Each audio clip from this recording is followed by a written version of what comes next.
ومرحبا بكم. تحياتي لكم من مصر الأرض الكنانة.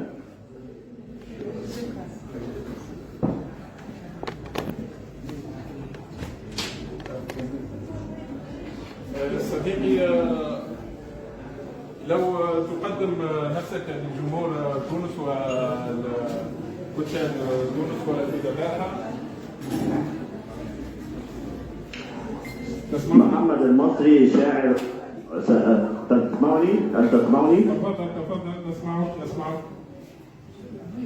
محمد المصري شاعر وإعلامي، مؤسس صالون المصري الثقافي، مستشار إعلامي للعديد من الندوات والأمسيات والكيانات والمهرجانات الثقافية بمصر.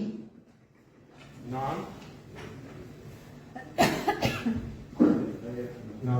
ورئيس مجلس إدارة صالون المصري الثقافي. مرحبا.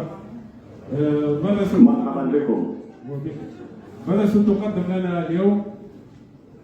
سوف أقدم لكم قصيدة شعر. تفضل. وكان لدي عصفور وعصفورة برغم الأسر يحتضنان يبتسمان للصورة، ويبتسمان أوجاع بزقزقة لما طعم الغناء المر مختلقا بأسماعي.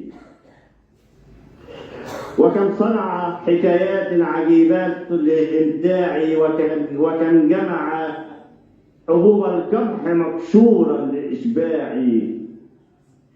وعند الليل يشتكيان ينتحيان من قفصي وقضباني، فأفتح مشفكا بابي وأحضاني فيفترشان أكتافي، ويبتلان أحزاني ويستمعان في شلف لأنات وأشعاري، وكأن يكتبان الشعر مثلي. فوق نفايتي وعلى شباك أفكاري تمازجنا، فلم أعرف هل العصفور كلاهما أم أنا حين لجأت للطيران، وهل كان هما نفسي لأنهما على الشباك كالكتب كثيرا من مناجاتي وأشعاري. ومن هول الذي كتب فقد بكي على كتفي، وراح يذرفان الدمع في شجن وأحضاني.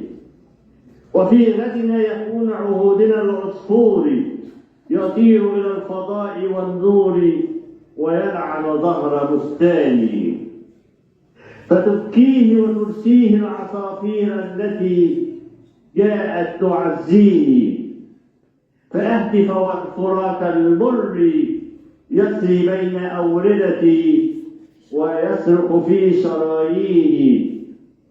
أيا عصفورتي السفلى كفى حزنا على من باع أيكتنا، كفى دمعا على من خان عشرتنا، ونقرأ ألف فنجان ونقصد ألف عنوان وننشر ألف إعلان لعصفور لكي يأتي ولا يأتي، ونغلق كل شباك فتحناه، ونهمل كل بستان زرعناه، ويبقى الباب مفتوحا بداخلنا لكي يأتي لنا يوما وبالأحضان نلقاه، وعند عشائنا يوما يدك الباب دقات لها معنى، ونعلم أن العصفور أتى يبكي وقد ضاعت جناحاه، ويبكي قصة الدنيا التي ذهبت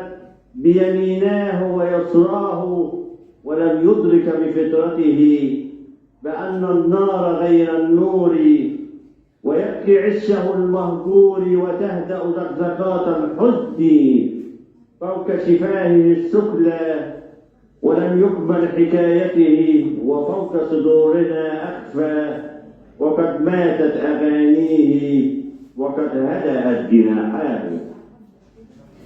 شكرا. تحية من مصر محمد المصري. شكرا لهذه المداخلة وإن شاء الله في فرص قادمة إن شاء الله. تحية لك صديقي. ماذا شكرا لكما وطاب مجلسكم. تحية. شكرا. شكرا.